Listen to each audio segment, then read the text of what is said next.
वक्रतुण्डमहाकाय सूर्यकोटिसमप्रभा निर्विघ्नं कुरु मे देव सर्वकार्येषु सर्वदा। गुरुर्ब्रह्मा गुरुर्विष्णुः गुरुर्देवो महेश्वरः गुरुसाक्षात् परं ब्रह्म तस्मै श्रीगुरवे नमः।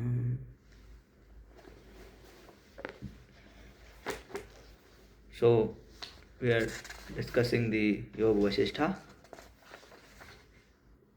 page 23.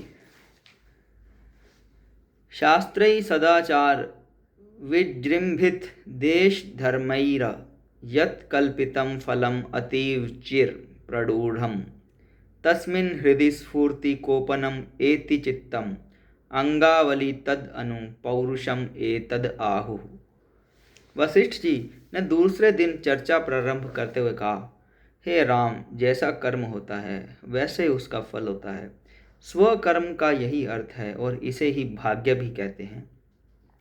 दुखों से त्रस्त होने पर लोग चिल्लाते हैं, कैसी त्रासदी है, कैसा मेरा भाग्य है। इन दोनों का एक ही अर्थ है। जिसे भाग्य या ईश इच्छा कहा जाता है वह विगत कर्मों के अतिरिक्त और कुछ नहीं, वर्तमान निश्चित रूप से अधिक प्रभावशाली होता है। वे निश्चय ही मूर्ख हैं जो अपने विगत कर्मों के फल से संतुष्ट होते हैं, जिसे वे ईश इच्छा मानते हैं और अब स्वकर्म में प्रवृत्त नहीं होते। कभी कभी ऐसा होता है कि बिना प्रयास के ही कोई बहुत बड़ा लाभ प्राप्त कर लेता है। उदाहरण के लिए, राजकीय हाथी किसी भिक्षुक को उस राज्य का राजा चुन लेता है जिसके राजा की अकाल मृत्यु होती है और जिसका कोई उत्तराधिकारी नहीं होता।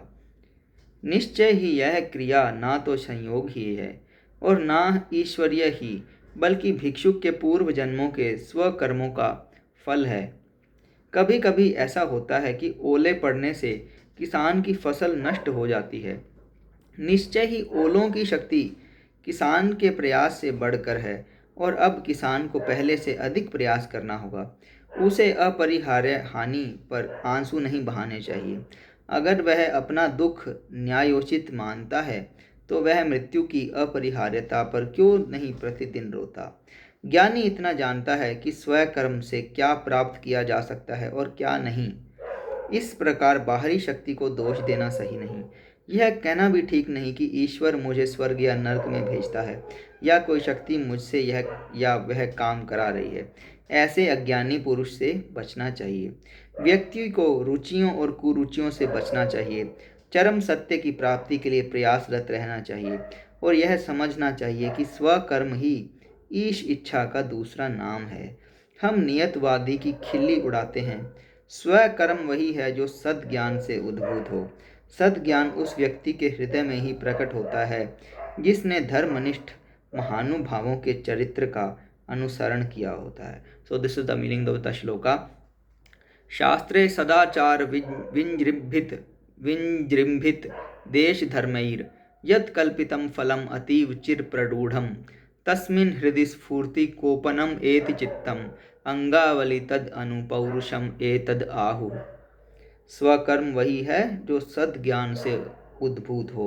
सद्ज्ञान उस व्यक्ति के हृदय में प्रकट होता है जिसने धर्मनिष्ठ महानुभावों के चरित्रों का अनुसरण किया होता है। हे राम, व्यक्ति को रोग मुक्त और व्यथा मुक्त रहने के लिए स्वकर्म करना चाहिए और परम सत्य तक पहुंचना चाहिए, जिससे उसे पुनः यहाँ जन्म ना लेना पड़े। ऐसे स्वकर्म की 3 प्रकार की जड़ें हैं और 3 ही फल हैं। अंतर जागृति होना, मन में निश्चय होना और शारीरिक क्रिया करना। So will see next video. जय गुरु।